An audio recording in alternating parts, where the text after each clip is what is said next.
Hi friends, good morning all of you. जय जगन्नाथ। केमती अच्छी फ्रेंड्स? आशा करुँची आपण मैंने समस्ते भलरे थे। आज न्यू ब्लॉग को स्वागत करुँची मो ऋतु। फ्रेंड्स, पार्ट 1 वीडियो आपण मैंने देखी मो पुअर बर्थडे। पार्ट 2 वीडियो रे आपण मैंने देखिपारे मु कौन रोसई करुँची। तो मुझे आपण मानक कही सांग सांग माने बर्थडे सेलिब्रेट करने माने सेमती किसी प्रिपेयर नथिलु। तो पुओ जेहेतु कहला केक आणिकी काटापी केक काटिदेलु एमती टी रोसई करके खाइचु।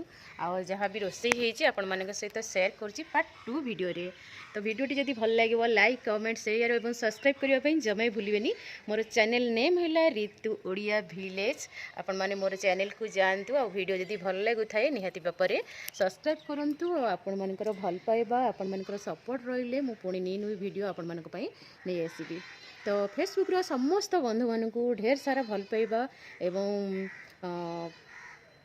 आपण मानकर भल पाइबा पाई ही मु वीडियो बनाऊँगी। आपण मैंने जिते गोटे कमेंट करती मत बहुत ही खुशी लगे। जो मैंने मोर वीडियो देखी ना जल्दी जल्दी देखूँ मो वीडियो केमती लगुच निहत भाव में कमेंट बॉक्स रे कमेंट करूँ। आपण मानकर प्रियजन मान सहित मोर वीडियोटी शेयर करूँ जदि आपण मानक भल लगु थाए। तो आज सकाळु सकाळु फ्रेंड्स टिके मन दुख हो जाए माने 4टा बेले मुझे माने मोबाइल ऑन करी से आमर जड़े माने बंधु तो तांकर गोटे दुख कथा शेयर कले। तो जमा भी भल लगिलानी एपर्यंत मुझे सहित कॉल रे कथा है मेसेज रे कथा है तथापि आज मनटा टी दुख हो जाए। तो कॉल करके सहित टी कथबार्ता हेबी। मनीष जीवन में कौन अच्छी कहतु प्रत्येक दिन सकाळु सब बेले से जय जगन्नाथ मेसेज टी करती मत बहुत खुशी लगे। आ मो भाई भी सेमती सबुदिन सकाळु जय जगन्नाथ मेसेज करे।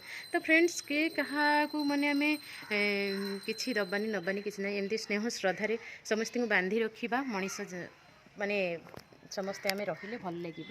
तो से आज टी मूड ऑफ अच्छी तथापि आपण मान सहित शेयर कर मोर पार्ट 2 वीडियोटी चलतु फटाफट रोसई घर को जी आ कौन रेसिपी होता देखा। आपण जब भल लगुता निहाती भाव कमेंट करेंगे। आसतु आपण मानक नहीं जी मो रोसई घर रोसई स्टार्ट करवा। रोसई स्टार्ट करने पूर्व आपण मानक मो रोसई घर को नहीं जाऊँगी। तो आपण मैंने आसतु मो सांगे फ्रेंड्स देखु मुझे किसी कंचा आंब नहीं आ कंचा आंब को बस पनिकी काटुची। तो चलतु आंबर गोटे रेसिपी स्टार्ट करवा। यहाँ मुझे प्रथम थर करुँची जदि किसी भूल होता है ताले क्षमा करे। तो आंबर तो मुझे बहुत थर केते प्रकार खटा करी आज गोटे न्यू स्टाइल रे खटा बनाऊँगी माने आचार टाइप रो। तो एपटे मोर चीनी सीरा हो जाए सहित जो कंचा आंब को टिक टिक टिक टिक करी काटी भृषंग पत्र तेजपत्र ता सहित किसी लंका माने सुखिला लंका पकईकी ताकू टिके तेल रे खरड़ी देछि। तो फ्रेंड्स मोर एठी पूरा शेष हो जाए आंब आचार बा आंब खटा बहुत ही टेस्टी। आपण माने सीराटा को आग प्रस्तुत करदेवे ता सहित जो आंबटा को भाजिकी रखिथे सेटा से देदेवे।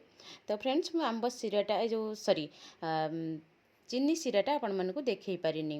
तो ये मोर अंडा तरकारी करने बा अंडा झोल करने अंडा आलू को मुझे सिझे रखी ता सहित अंडा को ये मुझे माने तेल रे टिके खरड़ी दउची ता सहित मसला ये पूरा रेडी हो जाइए। तो मोर ये रेडी हो गला अंडा आलू झोल बा अंडा तरकारी। जेहेतु बर्थडे रे आमिष करने कथा नुह किंतु आमर किसी पूजा पूजी हैनी कि एमती किसी भी नथिला जे बर्थडे सेलिब्रेट हेबो बोली संग संगे जेहेतु आपण मानक गला वीडियो रे कही कि संग संगे आमर केक आसला केक कटा होगा सब किसी आर वीडियो रे कही। आईटी सांग मैंने देखु माछ मंजी माने माछ आसला माछर मंजी गुड़ा माने रखी दी फ्रिज रे ताको टिके बरा कर दउची माने पिठौ कर दउची बरा कले भी चलिबो पिठौ कले भी चलिबो। तो मु ताको तेल रे न छाणिकी टावर एमती बरा करी नेची। तो आज वीडियोटी जदि आपण मानक भल लगुथाए निहात भाव में कमेंट बॉक्स रे कमेंट करंतु एवं समस्त माने आपणकर प्रियजन मानक वीडियोटी शेयर करंतु। रहुची love you all thank you.